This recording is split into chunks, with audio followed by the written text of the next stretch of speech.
WBC heavyweight champion Deontay Wilder is having some bad luck with opponents because his latest opponent, or scheduled opponent, was up until today Poland's Andrzej Wawrzyk, or Wawrzyk, however you pronounce it. I'm going to pronounce it Wawrzyk in this video.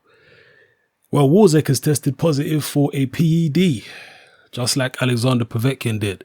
So Wawrzyk is apparently out, and Wilder is now searching for a new opponent for February 25th.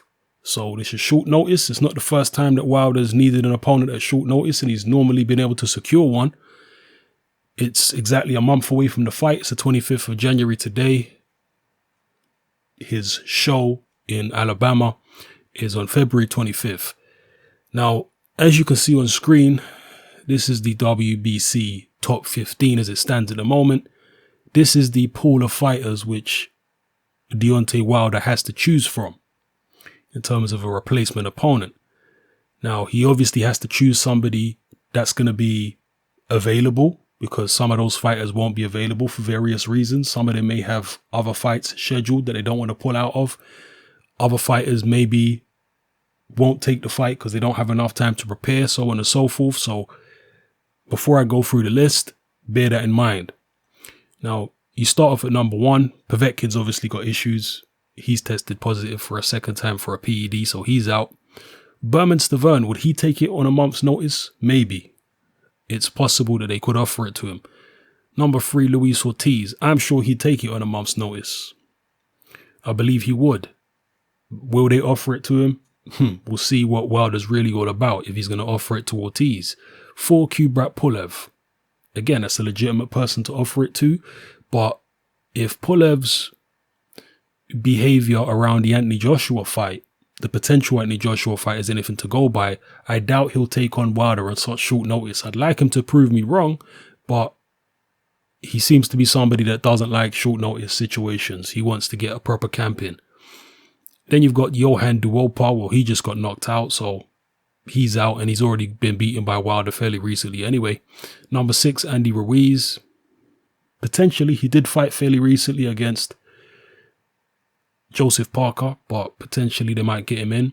7, you got Artur Spilker. He's actually fighting on the undercard. Actually, no, sorry. He's not fighting the undercard no more, because it's going to be Izu Ogono that is going to fight on the undercard against Dominic Brazil now. Spilker's out, so I'm not sure what Spilker's doing. He has already lost to Wilder anyway, so it's unlikely Wilder would pick him again. Number 8, we got Carlos Takam. Takam would probably be up for it, I would imagine, although he does have a fight scheduled. Number 9 is Dylan White. Dylan White, we know, has been calling for the Deontay Wilder fight. He would like it. Will he take it on such short notice?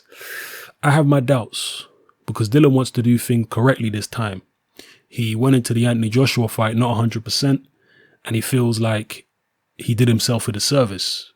So he wants to do it right the second time around when he builds himself up to a world title shot. So I don't know. We'll see if Dylan takes it. Number 10. This is a guy who, according to this Boxing Scene article, he is being considered by the Wilder team as a replacement. And to be honest with you, I prefer number 10, Gerald Washington, as an opponent over the original scheduled opponent, Andrzej Wawrzyk. I think Gerald Washington, I'm not saying he's an amazing heavyweight or anything, he's not. But I personally think he's looked a bit more impressive than Wawrzyk has. Number 11, Mariusz Wach. Would he take the fight? Is he in shape? I don't know, but he gives everybody rounds. He gave Klitschko 12 rounds. He gave Alexander Povetkin nearly 12 rounds before getting stopped in the 12th. He had a badly injured eye. So Mariusz Wach, maybe. We'll see what Deontay Wilder could do with him.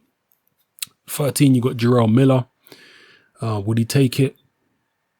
Probably. The way Miller's been talking, he'd take it. He does have promotional issues though, Miller, so we have to bear that in mind as well. Number 14, you got David Price. He might even have that fight on a month's notice, but then he's got a fight scheduled for the Chris Eubank card, so he'd have to pull out of the Eubank card first and then take on Deontay Wilder if he was offered the opportunity. Would he do that? I don't know. Maybe he would. 15, you've got Andrzej Rudenko, who, don't be surprised if he gets the call up. Andrzej Rudenko the last time I actually saw him was when he fought Huey Fury. He's a very tough guy. He comes forward. He's a pressure fighter. I think he's fairly short for a heavyweight. I'm not sure. He might be about 6'3", 6'4". Short in the modern age, you know, compared to the likes of Wilder and Fury and Joshua, etc., Klitschko. He also fought Lucas Brown, and a lot of people feel like he beat Lucas Brown. So, yeah, there you have it, people. There's the WBC heavyweight top 15. That is the pool of fighters that Deontay Wilder has to choose from when coming up with a replacement opponent for Andrzej Wawrzyk. Let me know who you think Wilder will fight, and I'll be very interested to see if any of these fighters on this list over the next few days make it known that they want the fight, make it known that they're willing to step in on short notice. Because if they do, then it's going to be very difficult for Deontay Wilder to play it down if he doesn't take on somebody who makes it known they want to fight that's credible. Let's say a Carlos Takam comes out and says he wants to fight, or an Andy Ruiz, or a Pulev, or a Luis Ortiz. Let's say any of those guys, even a Stavern. Let's say any of those guys say they're willing to take the fight on short notice, but Wilder goes ahead and takes on Rudenko instead. Maybe there could be an argument that there isn't the money for one of those particular names that I just mentioned. That may be an issue at such short notice, because the TV company, whoever's going to be showing this Wilder fight, will probably have to put their hand in their pocket. Somebody's going to have to put their hand in their pocket. If they're going to get somebody who is a bigger name than an Andrzej Wawrzyk, it's going to come with a price tag. Gerald Washington will probably take about the same amount of money as Wawrzyk, I would imagine. But the likes of a Pulev, Luis Ortiz, Stavern, I would imagine they're going to want more money than Wawrzyk was going to be getting. So, I don't know. Let me know how you feel, people. If I've missed anything out, if I've forgotten to consider any particular point here, then drop it in the comment section below. All right? It's happening. I'm out.